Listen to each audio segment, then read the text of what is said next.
I did not have a lot of male mentors. I didn't have a lot of guys that I could reach out to, and I did not have a lot of males that kind of showed interest in me in terms of like developing me as a young man. When you have peers raising peers, right? Like my friends guided me and I helped to guide my friends, but to some extent, in some circumstances, that's the blind leading the blind. And I wanted to be a different resource for kids, and that was when I discovered that. And so I went to college kind of on accident. It wasn't a goal of mine initially until a friend like literally forced me to fill out an application. I went to school, and that's where I found my true passion. I was in my junior year in a business sales class and struggling with an activity. And the professor sat me down and said, you can do this, you can do whatever you want to do. And it was the first time anyone outside of my family really shared that with me, that kind of hope and belief. And I said, I want to do this same thing, but I want to do it for the kids that look like me.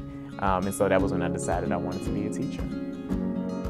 If the only exposure that I get to what a black male is comes from what the media portrays, like I would think that black men are like this terrible, vicious, cruel animal, right? Like, because that is largely the scale that is being shown about people that look like me. And it's a complete and utter and total myth. But it's hard to know that if that's all that you're exposed to. And so when I'm in front of my kids, I try to be like the male role model to the counter, the counter narrative of what they're seeing on a daily basis. It was one time that I knew he was going to be one of those teachers that was very caring. He just came by me and he said, do you need help? And at that moment, I felt like he was one of that person that will care about you, that will be there for you no matter what. And he wants you to strive for perfection and like be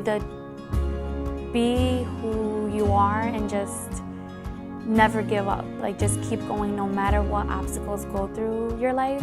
So I think he's just one of those persons that his character is just awesome. Like it's who he is. Honestly, like I see him more as a dad now. I just go to Mr. Green like for anything. Like I know he's not gonna let me like fall down, and he wants me to like stay up there. So I think that's great that I will always go to him, like no matter what. I feel like there are 4 different paths that I could travel down now, whereas like prior to Surge, I only thought of only one potential path for me. But I think Surge like focuses on strengths-based leadership, and I've been able to really cultivate and curate what my strengths are, and focus on like how those can be translated to the next step in my life. So it might be me being a principal. It might also be me working at the collegiate level as a professor. One of the biggest things that I do at Mushin is that I hire. And seeing like the preparation or lack thereof that some people come in with, I feel like I can really use my skill set to help prepare and educate future teachers as well.